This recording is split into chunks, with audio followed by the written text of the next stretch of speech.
buenas tardes a todas, a todos, a todes por estar con nosotros aquí en este congreso tan importante para discutir pues temas relacionados con la democracia, con los derechos humanos, con el sistema penal y desde luego con la transparencia, como ha ocurrido el día de hoy. Como decía la doctora Mariela, la presidenta del Tribunal Superior de Justicia de Querétaro, a mí me honra mucho esta invitación que me realizaron a través del grupo Cosmos, desde luego a su titular, a Juan Martín, al doctor Juan Martín, a Mariela y a todos los integrantes de esta asociación, y a los convocantes a este foro, a este congreso. A mí siempre me da mucho gusto venir a Querétaro, pues porque puedo ver caras conocidas, viejos amigos, viejas amigas, o no tan viejas las amigas, ¿no? Amigas y amigos, y también a mi familia, ¿no? Acabo de observar que está por ahí sentado mi hermano. Entonces es un momento para mí siempre muy especial estar aquí en Querétaro.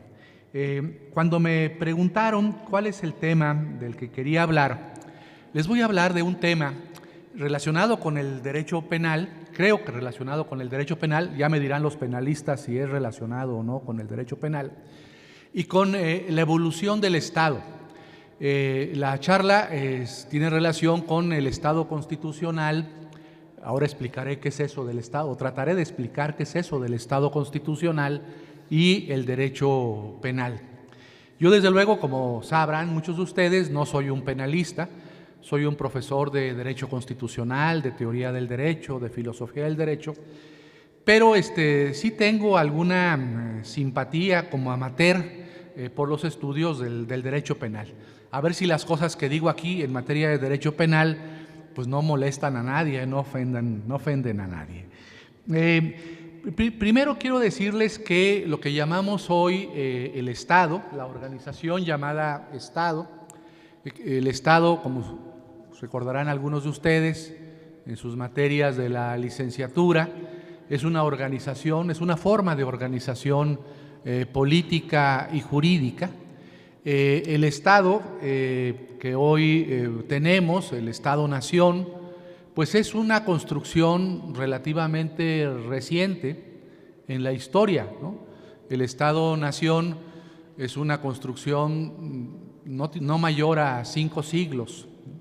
Desde luego que en el mundo antiguo, en el mundo griego, en el mundo romano, existieron formas de organización política, las ciudades-estado griegas, por ejemplo, o formas de organización imperiales en Roma o en la antigüedad, aún más años previos, por ejemplo, el caso de Egipto.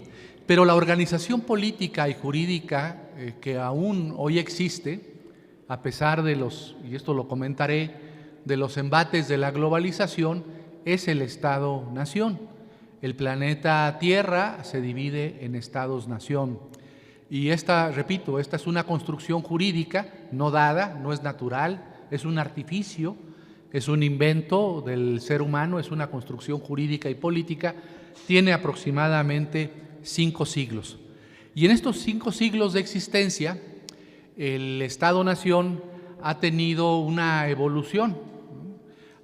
Y desde luego esto ha tenido impacto en la vida de las personas, en los sistemas jurídicos, en los modelos jurídicos y desde luego en los modelos de seguridad y en los modelos penales. Desde la aparición del Estado-Nación, que esto ocurre al final de la Edad Media, con el fin del feudalismo, con el nacimiento del capitalismo moderno, los primeros Estados-Nación del mundo se ocurrieron o se generaron en naciones como la Gran Bretaña, como España, en el siglo XVI. La primera etapa del Estado-Nación se conoce como Estado absoluto. Y ese Estado absoluto fue muy longevo. El Estado absoluto en los países europeos, que fueron los países que primero construyeron, edificaron esta forma de organización política, pues se mantuvo del siglo XVI más o menos hasta el siglo XVIII. Y en esos siglos, en esos 3 siglos de Estado absoluto, pues lo que hoy llamamos orden jurídico democrático, derechos humanos, sistema penal restaurativo, brillaba por su ausencia. En estos 3 siglos del Estado absoluto, lo que encontrábamos era un poder monopolizado en una persona, en un monarca, lo que se llama en las constituciones contemporáneas división de poderes. No existía, no había división de poderes. No existía tampoco un catálogo de derechos humanos de carácter universal. Había sí declaraciones de derechos, las hubo en Gran Bretaña, las hubo previamente en Gran Bretaña, en Inglaterra, en la Edad Media, cartas de derechos, pero esas cartas de derechos no eran universales, no eran para todos, eran derechos humanos para ciertas clases sociales, para ciertos grupos privilegiados. El concepto de derechos humanos, con las características que, por ejemplo, hoy señala nuestra Constitución en el párrafo 3, artículo 1, universalidad, indisponibilidad, indivisibilidad, progresividad, en fin, todo esto que conocemos en la teoría de los derechos humanos, pues no eran concebidos así los derechos humanos en la etapa del Estado absoluto. Eran privilegios para ciertos sectores sociales. ¿Qué más encontramos en el Estado absoluto? La forma, el fundamento del poder público no era democrático. El poder de los monarcas absolutos derivaba de fundamentos metafísicos, de fundamentos divinos, pero no era el poder no estaba fundado en la voluntad de los ciudadanos, o como dicen algunos, en la voluntad del pueblo. No tenía un fundamento en la voluntad popular, el poder político. Era, como diría Max Weber, un poder de tipo tradicional, un fundamento, una legitimidad de carácter tradicional o carismática. No había un fundamento democrático del poder público. Y algo muy importante para nosotros los juristas, para los abogados, para las abogadas, el principio de legalidad, que es tan importante en el derecho penal, por ejemplo, para la tipificación de delitos, para el establecimiento de penas, el principio de legalidad no existía. No había principio de legalidad. Es decir, las autoridades que derivaban del poder real, del poder del monarca, actuaban caprichosamente, arbitrariamente y en contra, diríamos hoy en día, de los derechos humanos y de los principios democráticos. Entonces, podemos decir, por ejemplo, en esta etapa del Estado absoluto, que el derecho penal era un derecho arbitrario, era un derecho cruel, las penas se establecían para castigar como una venganza del Estado, o más bien como una venganza del monarca. Este Estado absoluto, en el siglo XVIII, comenzó a hacer agua, comenzó a entrar en crisis, porque hubo distintos procesos en el mundo de la cultura y también procesos políticos e históricos que pusieron fin a lo que llamamos el Estado absoluto. Entre los procesos culturales y filosóficos que pusieron fin al Estado absoluto, podemos mencionar en Francia, por ejemplo, el desarrollo del pensamiento enciclopédico, de la enciclopedia, en donde pues, se cuestionaban por los filósofos enciclopedistas las bases, los fundamentos del poder del Estado absoluto, los fundamentos del poder de los monarcas, y también en Alemania un movimiento similar al de la enciclopedia, que fue el de la Ilustración, donde había que poner en tela de duda, en tela de juicio, todos los instrumentos políticos y jurídicos del Estado absoluto. Entre otras cosas que se pusieron a discusión en la enciclopedia y en la Ilustración fueron las características de los sistemas penales de aquellos años. Y desde el punto de vista político, de los movimientos sociales y políticos, lo que puso fin al Estado absoluto, todos lo saben, creo que todos lo saben, todos los asistentes lo sabemos, fue la Revolución Francesa y la independencia de los Estados Unidos. Eso fue el fin del Estado absoluto. Y apareció otro modelo jurídico en Europa y en algunos países occidentales, en los Estados Unidos, lo que llamamos, o lo que llama la teoría del Estado, la teoría de la Constitución, el Estado liberal de derecho. El Estado liberal de derecho es consecuencia de la Revolución Francesa, ahora explico por qué, y de la independencia de los Estados Unidos. Porque ambos movimientos sociales y políticos, la independencia de los Estados Unidos, pues dio origen a la Constitución de los Estados Unidos hoy vigente, que es de 1787, 2 años antes de la Revolución Francesa. Y la Revolución Francesa pues prohijó, como ustedes saben, las declaraciones de derechos humanos ya de corte universal y otros principios que hoy son fundamentales en los sistemas constitucionales, como el principio de división de poderes. Entonces, el Estado liberal de derecho, que se mantuvo durante todo el siglo XIX en los principales países europeos, en los Estados Unidos, en algunos países de América Latina, con algunas imperfecciones, a diferencia del Estado absoluto, podemos decir que se caracteriza por lo siguiente. El Estado liberal de derecho reconoce los derechos humanos, pero reconoce solamente unos cuantos derechos humanos, los derechos que llamamos civiles y políticos. El derecho de propiedad, la libertad de contratación, la libertad de tránsito, el derecho de asociación, el derecho de reunión. En el siglo XIX, a nivel constitucional, no se reconocieron, como hoy se reconocen en las constituciones, los derechos económicos, sociales, culturales y ambientales, exclusivamente derechos de libertad, derechos civiles y políticos. ¿Qué otra innovación jurídica tuvo el Estado liberal de derecho? Pues la introducción en todos los ordenamientos jurídicos de aquella época de algo que hoy en día es fundamental para la existencia de un Estado de derecho, que es el principio de división de poderes. El monarca ya no podía concentrar, aunque hubiera monarcas, ya no podía concentrar en sí mismo las 3 funciones clásicas del Estado: la función de legislar, la función de dictar resoluciones, realizar la jurisdicción y la función de aplicar las leyes, sino que había, a partir de ese momento, de la Revolución Francesa, de la independencia de los Estados Unidos, el poder público tenía que dividirse al menos en 3 funciones: la función legislativa, la función ejecutiva y la función judicial, que todos conocemos.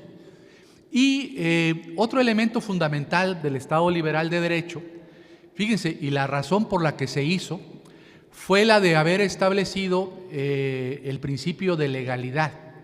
¿Cuál es la razón del principio de legalidad?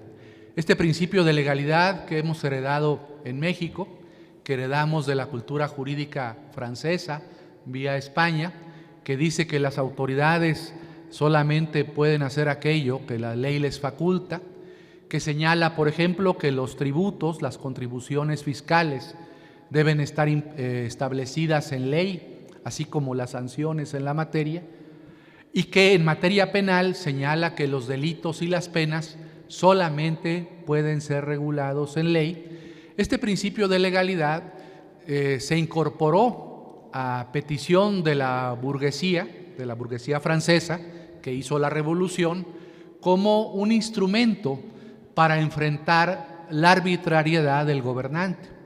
El principio de legalidad es para eso. ¿Para qué hay principio de legalidad? Para que el gobernante no sea arbitrario, o también para reducir los márgenes de discrecionalidad de los gobernantes.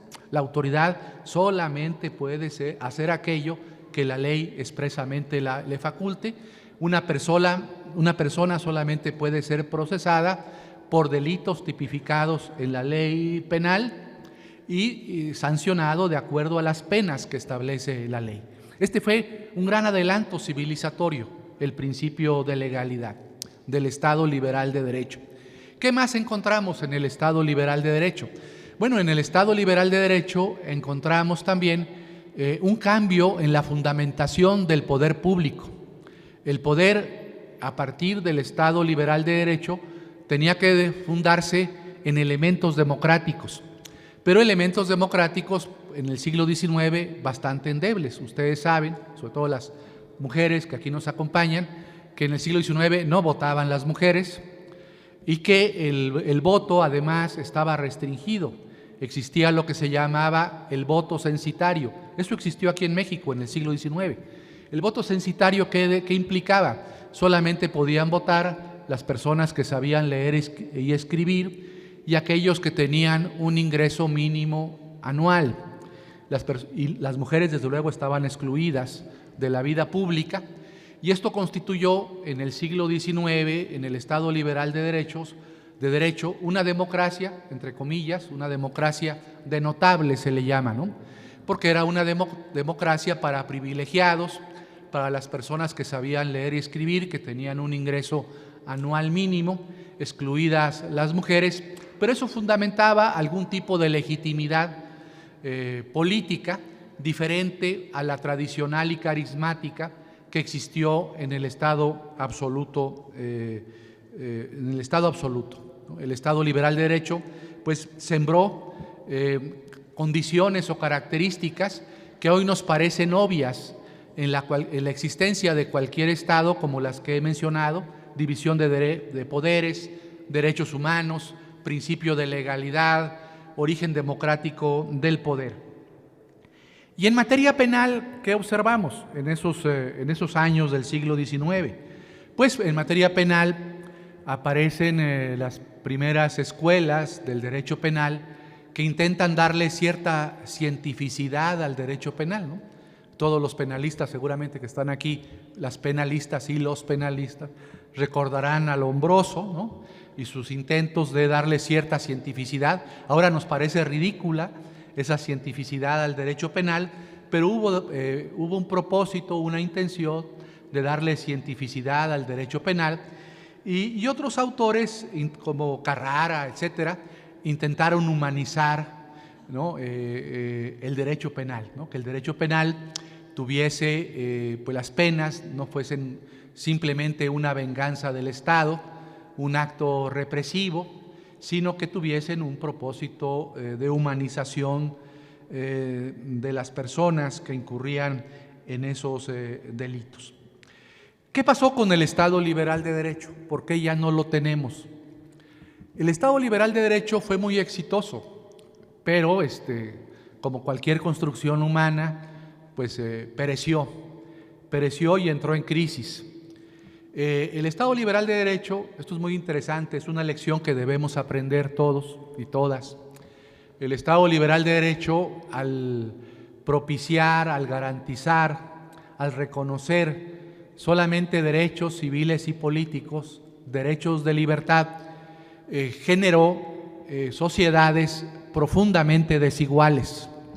Las sociedades del siglo XIX, y basta leer, las personas que lean literatura del siglo XIX europea lo pueden, bueno, y americana lo pueden constatar, ¿no?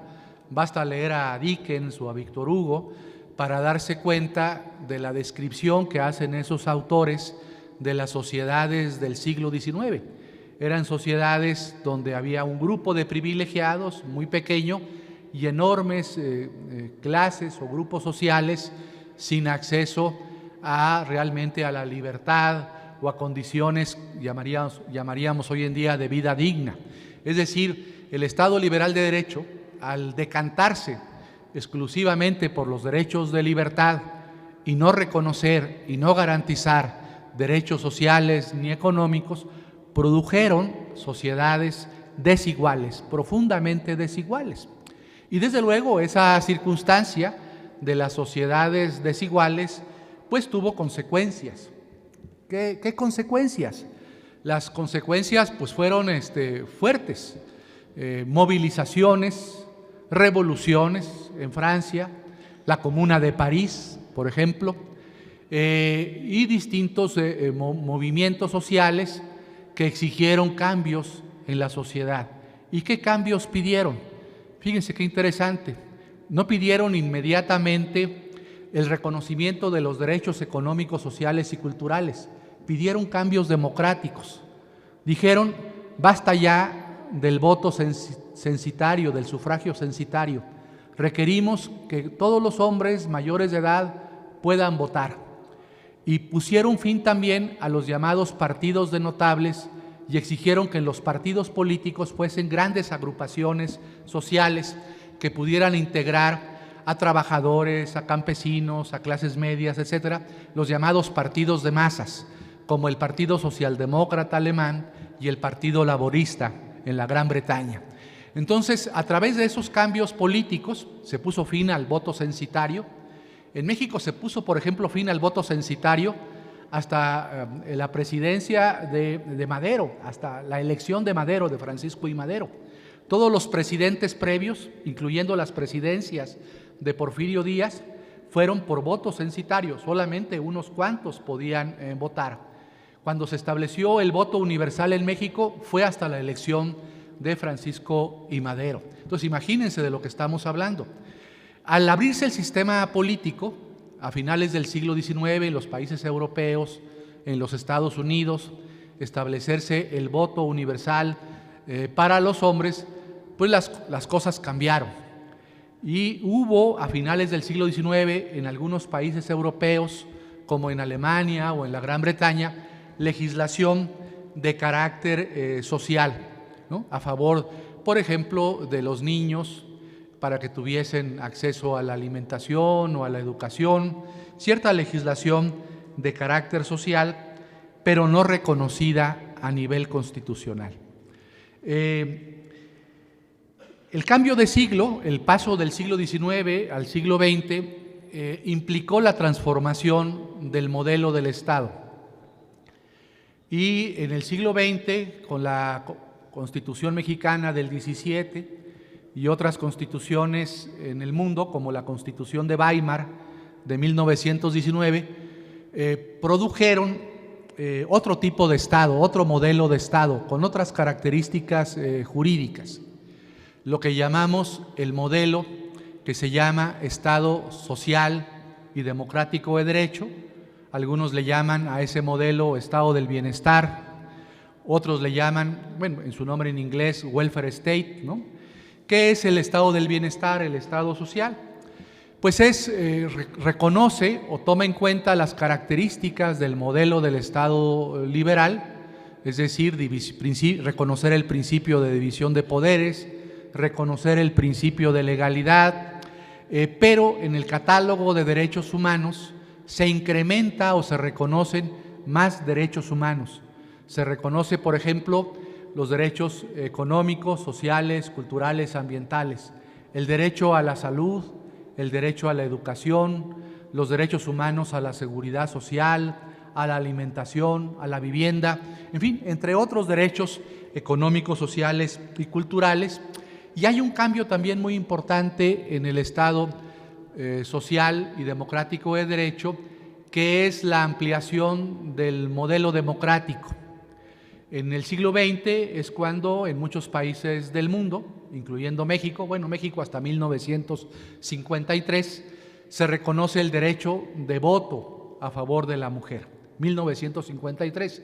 Pero bueno, en otros países del mundo, desde finales del XIX y principios del XX, se fue reconociendo este derecho a que las mujeres pudieran votar y ser votadas. Hay una ampliación entonces en el sistema democrático, lo que eso provoca cambios también en el modelo jurídico y político de las naciones.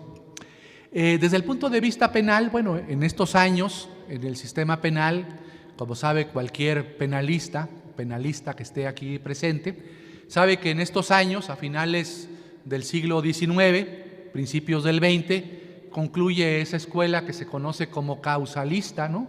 Que era una escuela positivista naturalista del derecho penal.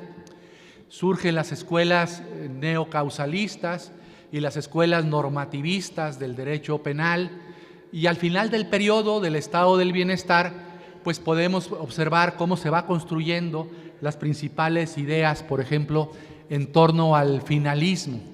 En estos años, en el siglo XX, comenzó a pensarse que el derecho penal no podía tener una finalidad punitiva, sino que las finalidades del derecho penal debían estar al servicio de la garantía o de las garantías de los derechos fundamentales. ¿Cuál es el fin de la pena? No es la venganza. ¿Cuál es el fin del sistema penal? La sanción, lo punitivo, la parte punitiva, no. El fin de la pena y del sistema penal debe ser la realización, la garantía plena de los derechos humanos. El estado del bienestar fue muy interesante. Las personas de mi generación, yo tengo un poco más de 60 años, reconocemos, aquí veo personas muy jóvenes aquí en el presidium, ¿no? en la fila de adelante. Las personas de mi edad, pues recordamos lo que implicó ese estado del bienestar en México. El estado del bienestar, fíjense qué interesante es esto desde el punto de vista jurídico. El Estado liberal de derecho estimuló como poder fundamental del Estado al legislativo. Esto tiene que ver con por ejemplo, con la interpretación y la argumentación del derecho. Por eso en el siglo XIX y hasta bien entrado el siglo XX, ante la influencia que tenía el poder legislativo, en el siglo XIX en el Estado liberal de derecho, pues los jueces y las autoridades administrativas no tenían facultades para interpretar la ley, ¿no? Todos recuerdan aquella frase de Montesquieu que dice que el juez es la boca que pronuncia las palabras de la ley, ¿no? Que son palabras de Montesquieu del siglo XVIII, pero que estuvieron vigentes durante el siglo XIX por la influencia de escuelas como la exégesis. En el Estado liberal de derecho, el poder fundamental del Estado no era el ejecutivo ni el judicial. El poder fundamental del Estado fue el legislativo. Y entonces el juez y la autoridad administrativa tenía que aplicar mecánicamente la ley. En el estado del bienestar, en el estado social del siglo XX, de la primera mitad del siglo XX, el poder más importante entre los tres poderes clásicos fue el ejecutivo, la administración pública. Y normas derivadas de la administración pública, como el reglamento y otras normas administrativas, fueron muy importantes para el desarrollo del estado social o estado del bienestar. ¿Por qué razón la administración pública fue tan importante o el ejecutivo en el esquema del estado del bienestar? Porque el poder ejecutivo era el que tenía que garantizar la educación y la salud. El poder ejecutivo era el que ejercía el presupuesto, aunque lo autorizaba el Congreso, quien ejercía el presupuesto para garantizar pues, la salud, la educación, para pagar a los maestros, a las maestras, para construir escuelas, hospitales, pagar enfermeras, médicos, era el poder ejecutivo. El presupuesto público se gastaba sobre todo en el poder ejecutivo porque se tenía que dar respuesta y garantizar los derechos económicos, sociales, culturales y ambientales. En cada modelo de Estado vemos que hay una dislocación en la relación entre poderes. En el Estado absoluto el poder estaba concentrado en el monarca, todo el poder, las tres funciones clásicas. En el Estado liberal la dislocación fue a favor del legislativo. En el Estado del bienestar la dislocación se da a favor del ejecutivo y la administración pública. Bueno, ya estamos a mitad del siglo XX, ya voy terminando. ¿Qué pasó con el estado del bienestar? Les digo, en materia penal fue muy interesante porque el derecho penal, por lo menos a nivel teórico, no digo que en los hechos, a nivel teórico, se humanizó con mayor fuerza, se humanizó de mejor manera y desde luego adquirió también una fuerte dosis de cientificidad el derecho penal con teorías como el finalismo. Y en la última etapa del estado del bienestar, en los años 60, pues aparecen nuevas corrientes como el funcionalismo en materia penal. Pero el estado del bienestar pues corrió también la suerte del estado liberal de derecho del siglo XIX. El estado del bienestar entró en crisis, incluyendo a nuestro país. ¿Qué le pasó al estado del bienestar? ¿Por qué entró en crisis el estado social? ¿Qué creen que pasaba con el estado del bienestar? Bueno, con el estado del bienestar, que era un estado que proveía, ¿no? Llegaban grupos de campesinos, Estado, dame, necesito, y el Estado daba. Llegaban los obreros, Estado, dame, los estudiantes, en fin, todo el mundo, y le pedía al Estado. Se produjo lo que se llamó, y así le denominó un economista norteamericano marxista, James O'Connor, le llamó la crisis fiscal del Estado. Es decir, el Estado entró en bancarrota, en quiebra. No tenía para satisfacer las demandas de todos los grupos sociales. Y esto ocurrió pues en los años, a finales de los 60, 70, y desde luego se materializa en los años 80, cuando en algunos países del mundo aparecen cambios en la política económica mundial. El estado del bienestar fue sostenido desde una teoría económica que fue la teoría keynesiana. Y la teoría keynesiana pues no podía dar respuestas adecuadas a temas como el de la crisis fiscal del Estado. ¿Qué ocurre cuando la hacienda pública, los recursos públicos, no son suficientes para satisfacer tantas demandas sociales, tantas demandas de tantos grupos sociales? La teoría económica de Keynes, keynesiana, que acompañó al estado del bienestar, no dio respuesta. Como no dio respuesta a la teoría keynesiana, entonces aparecieron nuevas realidades en el mundo. Hubo una crisis muy importante en los años 70, a principios de los años 70, que fue la crisis de los precios del petróleo, y llegaron a la presidencia de los Estados Unidos presidentes republicanos, conservadores, con otras ideas económicas, como fue Ronald Reagan, y en la Gran Bretaña pues llegó como primer ministra de ese país, Margaret Thatcher. Y entonces esos presidentes, Reagan, Thatcher, la primera ministra, abandonaron el modelo keynesiano de la economía y adoptaron otro modelo económico, que es el modelo económico que ha estado más o menos en vigor en estas últimas décadas en muchos países del mundo, que se conoce como el modelo neoclásico de la economía, de autores como von Hayek, von Mises y Milton Friedman.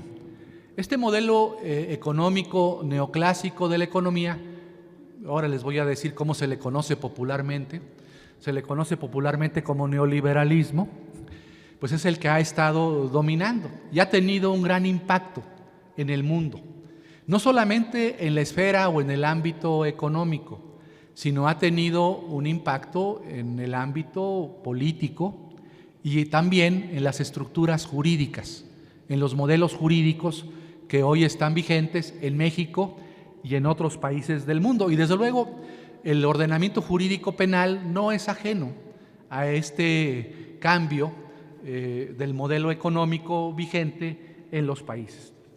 Entonces, ¿dónde estamos hoy situados?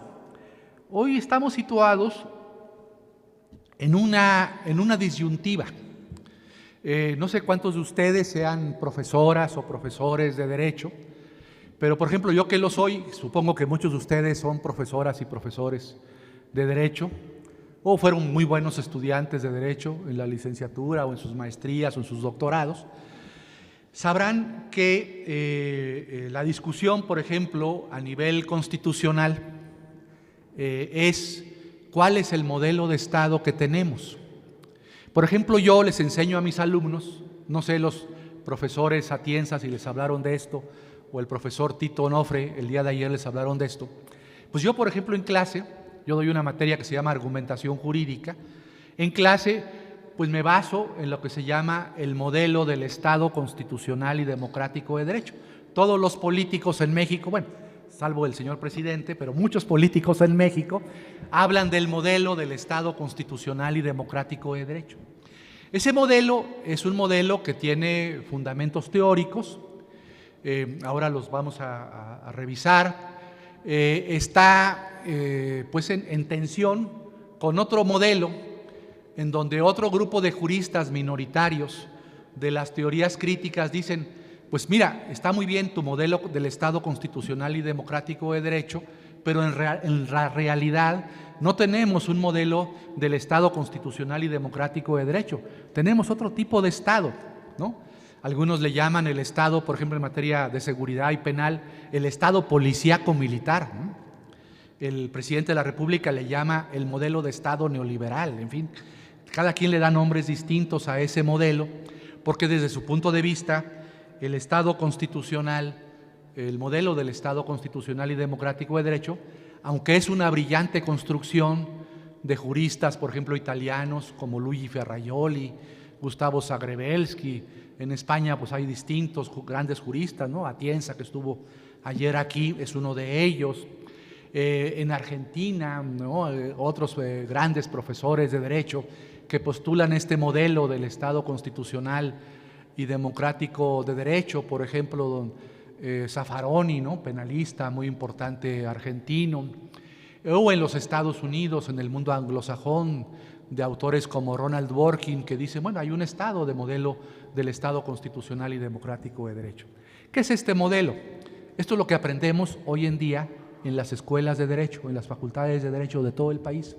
¿Qué es el modelo del Estado? Ahorita les voy a hablar de los rasgos o de las características positivas del Estado constitucional y democrático de derecho. ¿Qué es? Bueno, es un modelo de Estado donde nos dicen que los dos elementos fundamentales son los derechos humanos y el otro elemento fundamental del Estado constitucional son los principios democráticos. El orden jurídico, el ordenamiento jurídico debe estar orientado a la realización de los derechos humanos. ¿De cuáles? De todos los que reconozca la Constitución y los tratados. Y también el orden jurídico debe estar orientado a la realización de la democracia. Es un modelo que nos dice, el modelo del Estado constitucional y democrático de derecho, por ejemplo, desde la teoría del derecho se dice que es un modelo post-positivista, o algunos dicen neoconstitucionalista. ¿Qué significa eso? Bueno, que es un modelo en donde no hay empacho, donde no hay problema en aceptar que ciertos principios morales pueden influir en el derecho y ciertos principios morales pueden ser tomados en cuenta por los operadores jurídicos, por los jueces, por ejemplo, al momento de decidir. Entonces, aquella idea de los antiguos positivistas del siglo XX, del Estado social de derecho, pues ya no se mantiene, ¿no? La idea de los positivistas tradicionales del estado del bienestar era que el derecho y la moral, todo lo aprendimos en la licenciatura eso, cuando leíamos ¿cómo se llama? El autor de Introducción al Estudio, García Maínez, la separación entre derecho y moral. Ahora no, ahora los juristas pueden aceptar que hay cierta influencia de la moral en el derecho, no solamente en la creación legislativa, sino también en la interpretación, en la aplicación y en la argumentación de las normas. ¿Qué más dice el modelo del Estado constitucional y democrático de derecho? Esta es tal vez la idea más importante. El Estado constitucional y democrático de derecho se basa en una idea que es muy interesante, que yo creo que en este momento en México está a debate. ¿Cuál es esa idea que está a debate? La idea de la democracia constitucional. ¿Qué es la democracia constitucional? En el Estado constitucional y democrático de derecho de Ferrajoli, de Ronald Dworkin, de Ernesto Garzón Valdés, etcétera, entre otros autores, hay ciertas cosas que no se pueden votar, que no se pueden deliberar, porque son un coto vedado. Así lo dice Ernesto Garzón Valdés. O dice Ronald Dworkin, son las cartas de triunfo. O dice Ferrajoli, es el ámbito de lo no decidible. ¿A qué se están refiriendo? A los derechos humanos.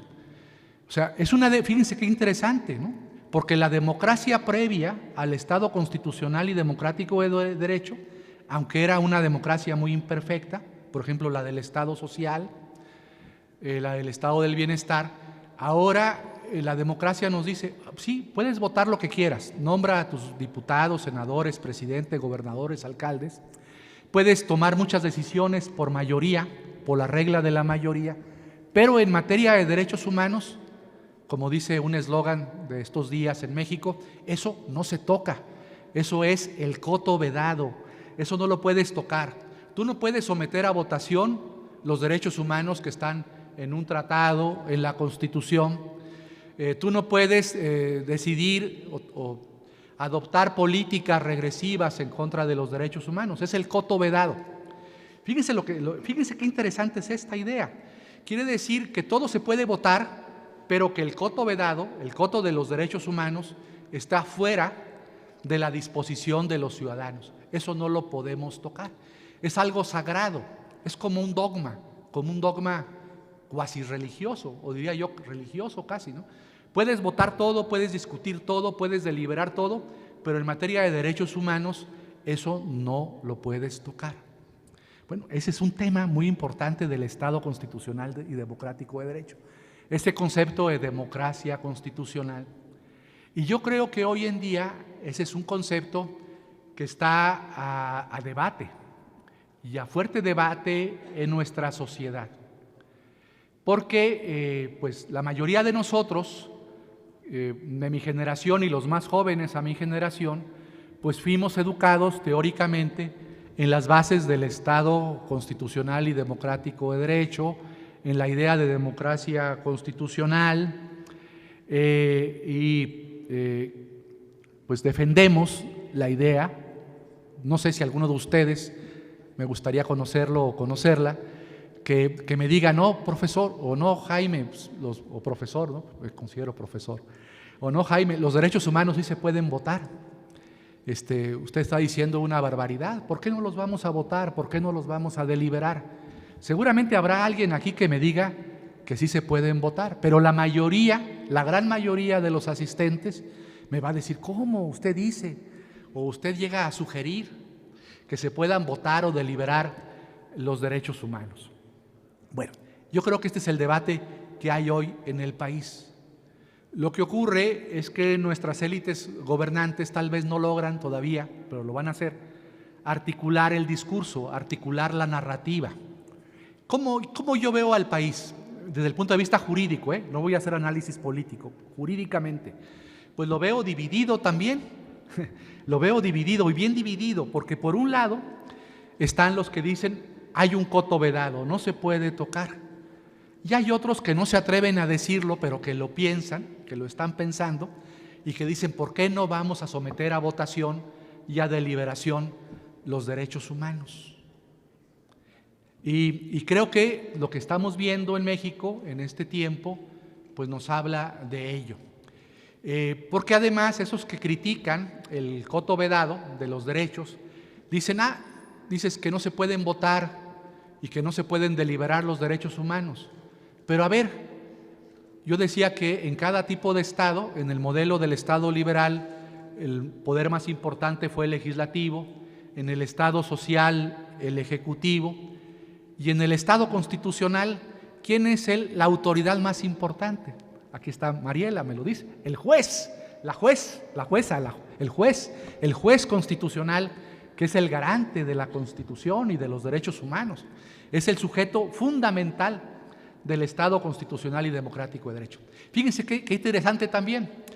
Por un lado, hay cosas que no se pueden tocar, como los derechos humanos, pero por otra parte, en el Estado constitucional y democrático de derecho, el juez constitucional o el juez a secas, el juez y el juez constitucional, fundamentalmente, ellos sí pueden establecer el alcance de los derechos humanos. Ellos en una sentencia pueden decir, pues la libertad de expresión en este caso llega hasta acá y tiene esta profundidad y estas características. Y yo digo, como juez constitucional, aunque no lo diga la Constitución, que existe un derecho al mínimo vital.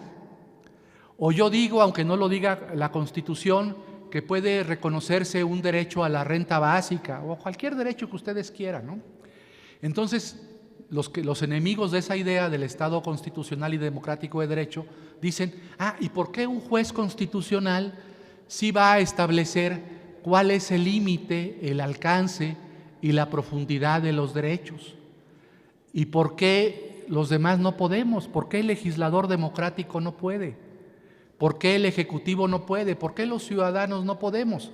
Solamente el juez constitucional es el que puede señalar el alcance, el límite y la profundidad de los derechos.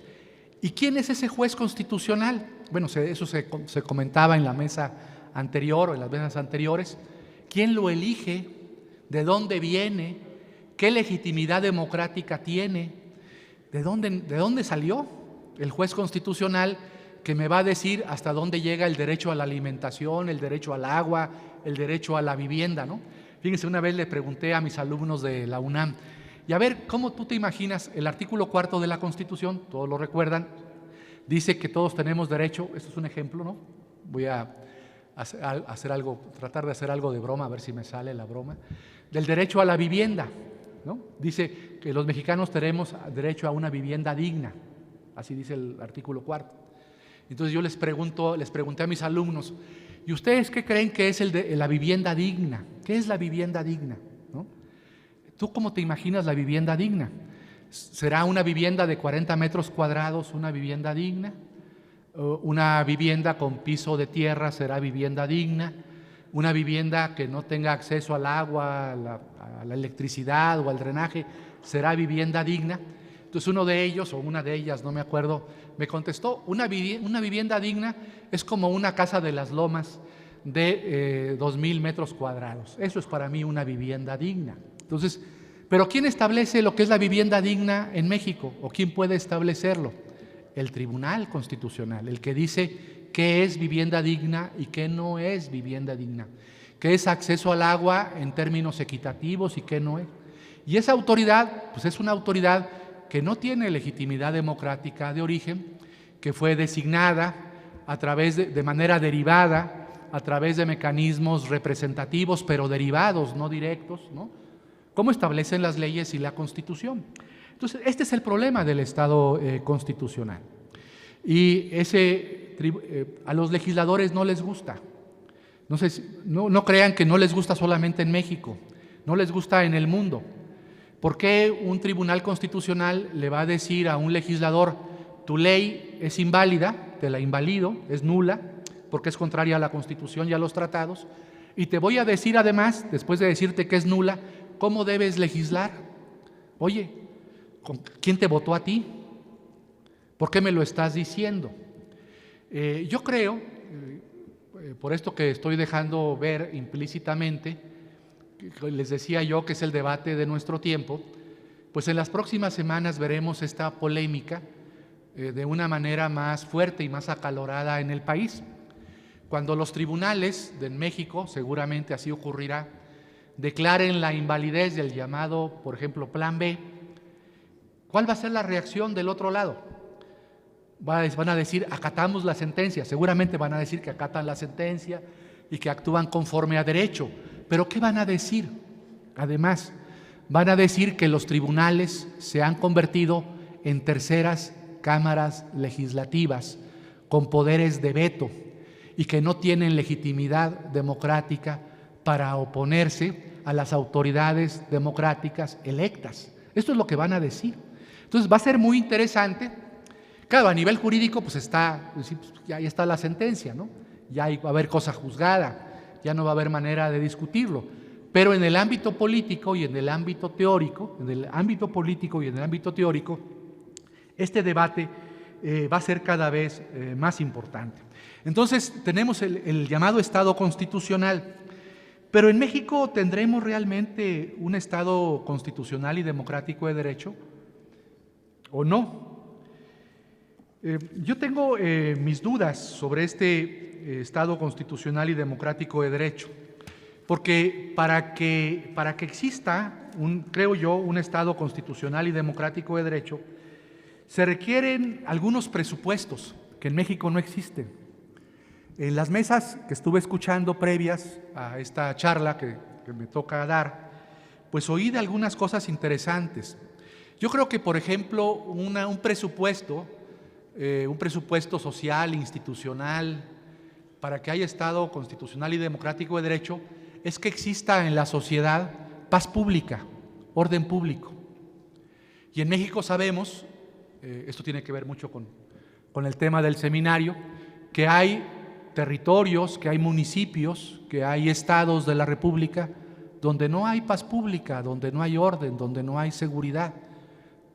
Como decían ayer algunos políticos norteamericanos, territorios controlados por el narcotráfico, ¿no? Algún político norteamericano ayer dijo que era México un narcoestado, ¿no? Pues tal vez no lo sea en todo el territorio, pero sí hay muchos territorios de la República que están controlados o con gran influencia del crimen organizado. Entonces, no puede haber Estado constitucional y democrático de derecho si tenemos un narcoestado o si hay territorios parcial o totalmente controlados por el crimen organizado. ¿Qué otro presupuesto requiere el Estado constitucional y democrático de derecho? Pues requiere que sea un Estado democrático.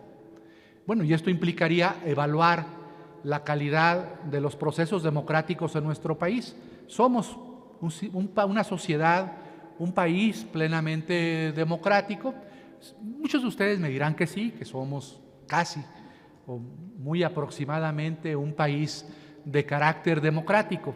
Pero ¿cómo es nuestra democracia? Bueno, si hubiera aquí alguna persona radical, no sé si exista alguna, me diría, bueno, la democracia en México es electoral, si es que existe, es representativa, pero no tenemos democracia directa, no tenemos democracia deliberativa, no tenemos democracia comunitaria, otras modalidades de democracia. Entonces podrían poner en duda nuestro presupuesto de que se requiere un sistema democrático. También, ¿qué más se requiere como presupuesto para el Estado constitucional? Ya voy terminando, Una constitución normativa. ¿Qué es la constitución normativa? La constitución normativa, la idea de constitución normativa se debe a un jurista alemán de mediados del siglo XX, Karl Lowenstein, que se acuerdan, me imagino algunos de ustedes, los que sean profesores de Derecho Constitucional o profesoras.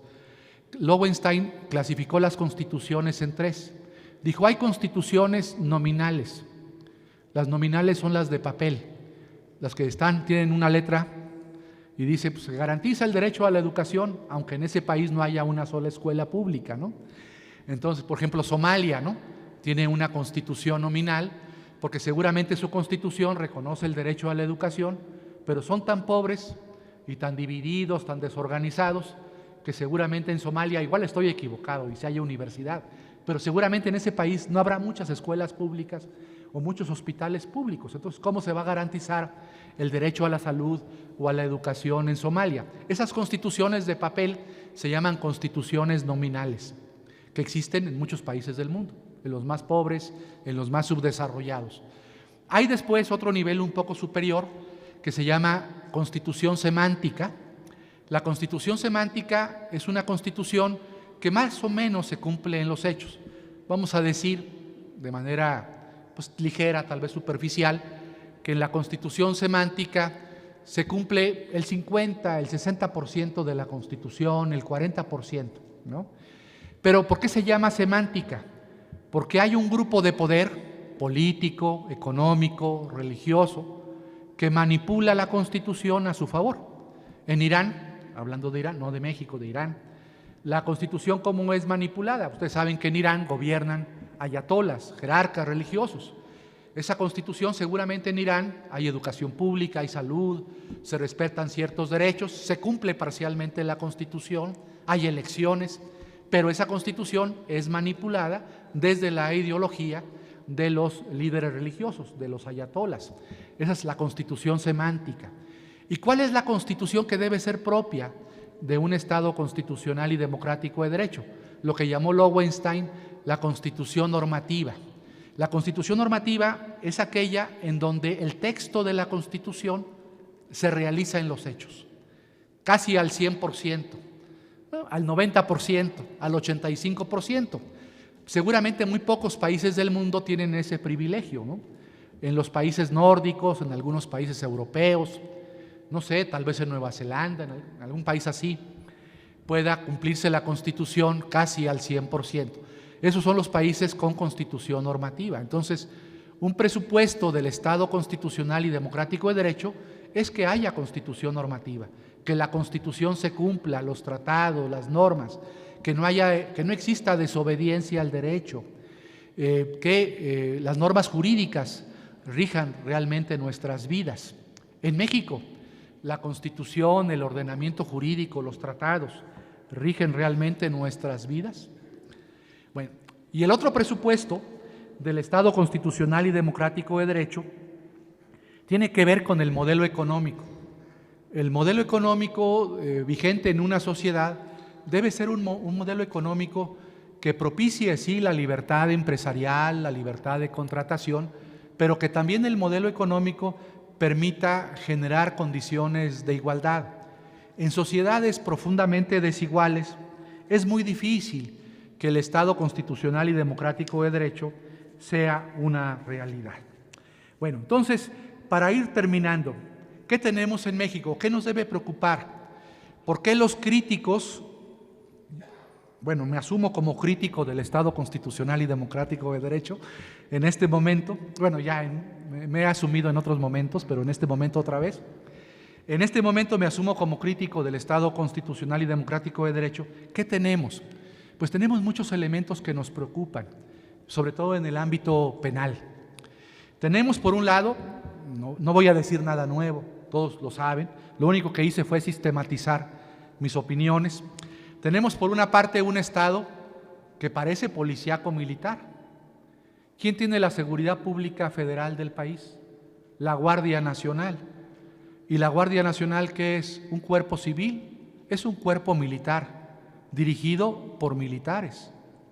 ¿Qué tenemos? Una reforma constitucional que que modificó un artículo transitorio de otra reforma constitucional para establecer la presencia de las Fuerzas Armadas hasta 2028 en las calles del país para garantizar la seguridad pública. ¿Puede haber Estado constitucional y democrático de derecho con un Estado policíaco militar? Yo creo que no. Luego, ¿qué tenemos? Pues tenemos algo que ya mencioné. Tenemos bandas, grupos del crimen organizado con control parcial del territorio nacional. Tal vez no, en este estado no, en Querétaro no, pero en Guanajuato, en Zacatecas, en Michoacán, en Tamaulipas no hay control, al menos parcialmente, del territorio por las bandas del crimen organizado. ¿Qué más tenemos? ¿Cómo es nuestra legislación penal en términos generales? No me estoy refiriendo a la de Querétaro, no. En términos generales, en México y en muchos países del mundo, debo decir, tenemos, por ejemplo, esto es obvio, una legislación penal de excepción. La ley contra la delincuencia organizada es una legislación penal de excepción que no es propia de un Estado constitucional y democrático de derecho. ¿Qué tenemos en la Constitución? Pues tenemos cosas terribles, ¿no? Terribles que están en los medios de comunicación y en las sentencias de la Corte Interamericana de Derechos Humanos. ¿Qué tenemos? El arraigo, la prisión preventiva oficiosa, automática. ¿Eso es propio del Estado constitucional y democrático de derecho? Eso no es propio del Estado constitucional y democrático de derecho. ¿Cómo en México los legisladores intentan resolver? En general, hay excepciones en algunos estados, en algunos legisladores, resolver los problemas de inseguridad y delincuencia en el país, pues mediante métodos que no son consecuentes con el Estado constitucional y democrático de derecho, con expansionismo penal, más delitos, ¿no? Casi cualquier conducta humana ya es un delito, y con más penas. Eso tampoco es propio de un Estado constitucional y democrático de derecho. Entonces, yo sí veo con mucha preocupación la suerte del Estado constitucional y democrático de derecho, y creo que debiéramos hacer un esfuerzo por repensar muchos temas en el derecho penal y en el derecho constitucional de nuestro país. Por ejemplo, en el derecho penal me parece que no hay cuestión más importante. La comentaba hace un momento con Juan Martín y con el fiscal del Estado, que lograr, por ejemplo, que fuera una realidad como principio del derecho penal, algo que leemos en los libros y que está en los textos y a veces hasta en las leyes, que es el principio restaurativo. El derecho penal debe ser plenamente restaurativo, debe generar la reconciliación social, la armonía social, no más penas con sed de venganza o con sed de meramente represiva, sino que la pena pues sea efectivamente, como aprendimos todos en la licenciatura, la última ratio, el derecho penal y la pena, la última ratio del orden jurídico. Mientras no logremos eso, mientras no logremos que la pena sea la última ratio, mientras no estimulemos medios alternos de sanción penal, sanciones como trabajos a la comunidad y otro tipo de sanciones penales, o en materia de infracciones también en justicia para adolescentes, pues no tendremos un derecho penal propio del Estado constitucional y democrático de derecho. Entonces, si decimos que vivimos, esta es mi premisa, en un Estado constitucional y democrático de derecho, el derecho penal que debemos tener es un derecho penal que sea consecuente con la idea del Estado constitucional y democrático de derecho. Y a mí me parece que en algunos elementos fundamentales, como los que he mencionado brevemente aquí, pues no es propio el derecho penal mexicano de un Estado constitucional y democrático de derecho. Y luego, respecto al tema del Estado constitucional y democrático de derecho, yo pienso también que sería muy importante, aquí tenemos un trabajo pendiente, los juristas y las juristas de México, así como fue fundamental, y nos llenamos la boca con esta palabra, del nuevo paradigma en materia de derechos humanos, de la reforma publicada el 10 de junio de 2011, así de ese nivel de reforma en materia de derechos humanos, necesitamos una reforma tan profunda en la parte orgánica de la Constitución. ¿Para qué? Para darle un mayor fundamento democrático a los poderes públicos del país, al legislativo. Por ejemplo, el legislativo, ¿qué le pasa? Vemos que hace cosas terribles el legislativo, ¿no? Parte del Plan B, bueno, esta es una de las impugnaciones de los opositores al gobierno, del Plan B, es que en la Cámara de Diputados no se respetó el procedimiento parlamentario, ¿no? Creo que las iniciativas ni siquiera pasaron por comisiones, si pasaron por comisiones fueron dictaminadas apresuradamente, sin deliberación, sin consulta ciudadana, y se votaron en el Pleno. Bueno, esto que debiera ser gravísimo, en México no ocurre nada. En otros sistemas constitucionales, algo así, cuando ocurre de esta manera, pues invalida la ley, ¿no? Debe ser, aquí la Corte la tiene muy fácil para invalidar el Plan B. Basta observar, ¿cumplieron los legisladores el procedimiento parlamentario democrático? ¿Hubo deliberación? ¿Se cumplieron las fases del procedimiento o no? Sabemos que ni siquiera hubo consultas, por ejemplo, ¿no? El Plan B regula, por ejemplo, temas de indígenas o temas de discapacitados, y no hubo consulta a esos sectores sociales cuando se les debe consultar. Entonces, en materia de legislador democrático, la legislación no puede aprobarse al vapor, sin estudios previos, sin deliberación profunda, sin consulta a la ciudadanía. Y una legislación de este tipo debiera ser inválida, anulada, y además debiera la Constitución establecer responsabilidades, ¿no?, para los legisladores, responsabilidades políticas, administrativas, penales, en fin. No puede legislarse como se está legislando en México. Eso no puede ocurrir. En materia de Poder Judicial también hay que hacer cambios, ¿no? Los procesos de nombramiento de los titulares de la Corte, de los tribunales más importantes del país, deben pasar por procedimientos democráticos, ¿no?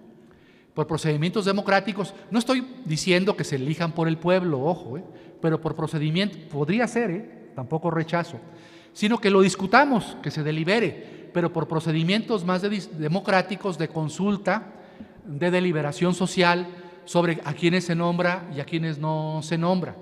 Pero también habría que repensar pues muchas cosas. Por ejemplo, hay un tema tal vez muy técnico en la ley de amparo, pero lo voy a mencionar, sobre el tema de los precedentes y de la jurisprudencia. Si ustedes revisan las normas de la ley de amparo sobre jurisprudencia y precedentes, ¿qué ocurre con esa legislación? ¿Quién puede, por ejemplo, promover lo que se llamaba antes sustitución de jurisprudencia o cambio de jurisprudencia? ¿Quién lo puede promover? Los propios tribunales y creo que en algunos supuestos las partes. Pero el derecho judicial, que ahora es más importante que el derecho legislativo, pues no debe estar en manos de los propios tribunales. Quien debe solicitar, por ejemplo, un cambio de jurisprudencia debiera ser la sociedad. Quien debiera estar legitimado procesalmente, activamente, para solicitar un cambio en la jurisprudencia, debiera ser la propia sociedad. ¿Qué tienen que hacer también los tribunales de este país? Abrir figuras como la del amicus curiae de manera obligatoria y en audiencia pública, para que los sectores sociales intervengan en los procesos y digan qué opinan, cuál es su criterio al respecto. En fin, debemos hacer un cambio muy profundo en la parte orgánica de nuestra Constitución. Habría que pensar que, por ejemplo, las reformas a la Constitución tuvieran que aprobarse por referéndum ciudadano. Habría que pensar, si los tratados tienen la jerarquía de la Constitución, que se aprobaran también por referéndum ciudadano. En fin, queremos que lo que tenemos que ir, y con esto concluyo, para construir, si queremos construir en serio un Estado constitucional y democrático de derecho, lo que tenemos que hacer es incorporar a las ciudadanas, a los ciudadanos, en todo el proceso, en todos los procedimientos del poder público de nuestro país. Si no los incorporamos, pues ¿qué tipo de Estado constitucional y democrático de derecho tenemos? Es una construcción retórica, es una construcción ficticia que no tiene ninguna facticidad, ninguna realidad en el mundo de los hechos. Pues les agradezco mucho su asistencia, que me hayan oído con atención. Yo pensé que no iba a durar la hora y media, que me iba a cansar como un ex procurador, ¿no?, que dijo ya me cansé, como Murillo Karam, pero sí aguanté estando parado aquí. Les agradezco mucho, tantos amigos. Muchas gracias, Braulio, por estar aquí. Muchos amigos. A Mariela, a Juan Martín, a todos, ¿no?, al fiscal, a mi hermano Ricardo, a todos. Muchas gracias por estar aquí. Buenas tardes. Congreso Internacional Cosmos. Transparencia y eficacia en justicia penal.